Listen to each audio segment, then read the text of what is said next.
Arkadaşlar, bildiğiniz gibi may ayının 11'ində magistraturaya qəbul imtahanının ikinci cəhdi keçiriləcək. Bugün sizlərlə dilin bu ilki sınav imtahanında istifadə olunmuş aşağı operatorlar mövzusuna aid olan belə bir sualın izahına baxırıq.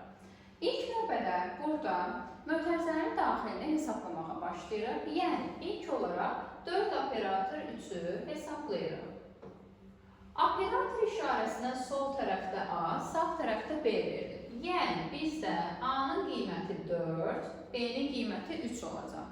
Və bu tip operatorları həll edəndə ilk növbədə verilən şərti yoxlamalıyıq ki, görək verilən şərtlərdən hansı ödənilir. Yəni, biz hesablamanı hansı düsturdan istifadə edərək aparacağıq. İndi baxıram ki, bizdə şərtimizdə yerinə qoyub yoxlayıram. A vur B, 4 vur 3, bölünsün 3, çıxılsın 4. Bu elədi 0. Sıfıra bərabər olan ikinci haldır. Yəni, biz bu düsturdan istifadə edəcəyik.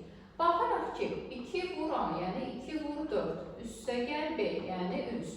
Bu eləyəcək 11. Tapdıq ki, birinci mötərizənin cavabı oldu 11. Bununla işimiz bitdi. Keçirik ikinci mötərizə. Yəni, 5 operator 2-ni hesablamalıyıq. Eyni qaydayla bu şərti yoxlayırıq ki, 5 vurulsun 2, bölünsün 3, çıxılsın 4. Böyük 0 olur, bərabər 0 olur, yoxsa kiçik 0 olur. Baxırıq ki, 3-də 10 çıxılsın. Bunu da 3-də 12 şəklində yaza bilərik. Bu olur mənfi 3-də 2, yəni mənfi ədəd eləyir, 0-dan kiçikdir. 0-dan kiçiksə deməli 3-cüdə yerinə qoymalıyıq. Yəni, düsturumuz A plus 2B şəklindədir. Gətirib yerinə qoyuruq. 5 üstə gəl, 2 vur 2. Bu edəcək 9. Gətirdik, bunun yerinə yazdıq 9-u. Keçdik 3-cü mötərizəyə. Yəni, 2 operator 7-ni hesablamalıyıq. Operatordan sol tərəfdə A, sağ tərəfdə B verilir. Yəni, A-nın qiyməti 2, B-nin qiyməti 7-dir. Gətirib yerinə qoyuruq. 2 vur 7 bölü 3, çıxılsın 4. Yəni, üstə 14-dən, yenə bunu 3-də 12 şəklində yazırıq. Eləyəcək 3-də 2, yəni müsbət ədəddir, 0-dan böyükdür. Deməli, birinci düsturdan istifadə edəcəyik. Yəni, 2-nin üzərinə 7 gəlirik. Bu da eləyəcək 9. Deməli, bunun cavabı da olacaq 9. Mötərizələrlə işimiz bitdi. Keçin indi. Bizdə alındı 11 operator 9. Bunu hesablamalıyıq.